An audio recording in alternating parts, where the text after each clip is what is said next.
Voici le schéma fonctionnel de l'appareil respiratoire humain. Ici, ce que nous voyons, c'est une alvéole pulmonaire. Eh bien, on va commencer avec l'inspiration. Lorsque l'on inspire, nous avons dans l'air 21% de dioxygène et 0,03% de CO2. Eh bien, lorsque l'on inspire, nous avons l'air qui entre dans les poumons et qui arrive au niveau de l'alvéole pulmonaire. Au niveau de l'alvéole pulmonaire, il y a passage du dioxygène au niveau de la circulation sanguine. Et bien là, le dioxygène qui rentre dans la circulation sanguine va faire que le sang sera richement oxygéné. Le sang qui est richement oxygéné, eh bien, est coloré en rouge. Ce sang qui est richement oxygéné va passer au niveau des vaisseaux sanguins pour arriver au niveau des organes du corps. Autrement dit, le dioxygène va être distribué à toutes les cellules du corps humain.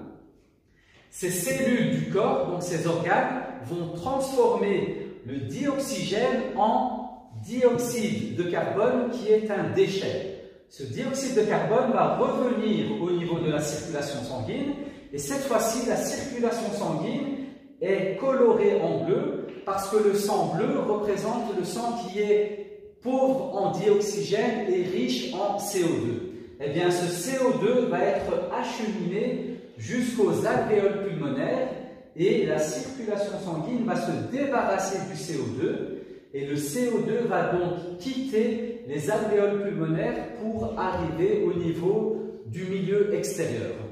L'air qui est expiré, eh bien, cet air qui est expiré contient 16,5% de dioxygène et 4,5% de CO2.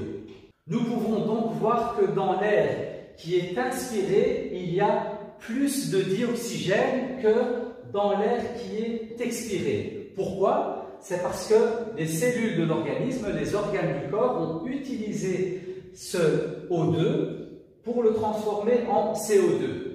Ce qui a pour conséquence que lorsque l'on compare l'inspiration avec le taux de CO2, nous voyons que lorsque l'on inspire, eh bien, dans l'air inspiré, il y a 0,03% de CO2 et dans l'air que l'on expire, nous avons 4,5% de CO2. Autrement dit, beaucoup plus. Pourquoi? Eh bien, pour la même raison, parce que les cellules du corps ont utilisé le O2 pour produire du CO2. Et donc, forcément, dans l'air expiré, il y a plus de CO2 que dans l'air qui est inspiré.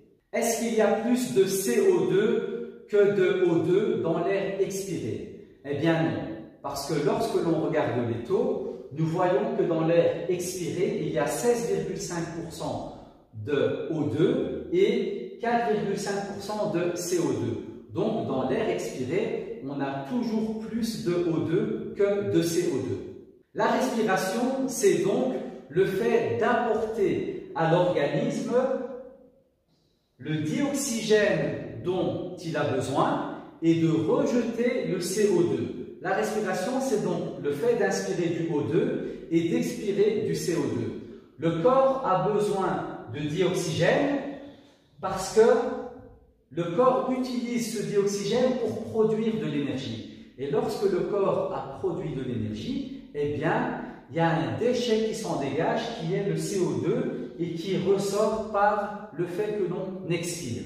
Une des choses qui pourrait nous montrer que nous avons besoin de dioxygène pour produire de l'énergie, eh bien, c'est quand on fait du sport. Lorsque l'on fait du sport, comme par exemple un jogging, eh bien, on se met à respirer plus vite. On respire plus vite, pourquoi? Parce que le corps a besoin de plus de dioxygène qui arrive au niveau des cellules et des organes du corps pour fournir cette énergie dont nous avons besoin pour continuer à faire notre jogging, par exemple.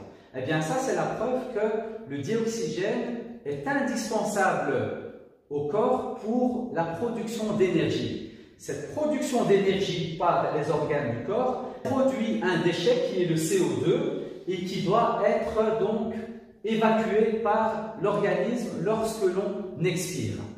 Ainsi, nous avons fait le tour du schéma fonctionnel de la respiration humaine. Merci d'avoir suivi cette vidéo et bon travail à tout le monde.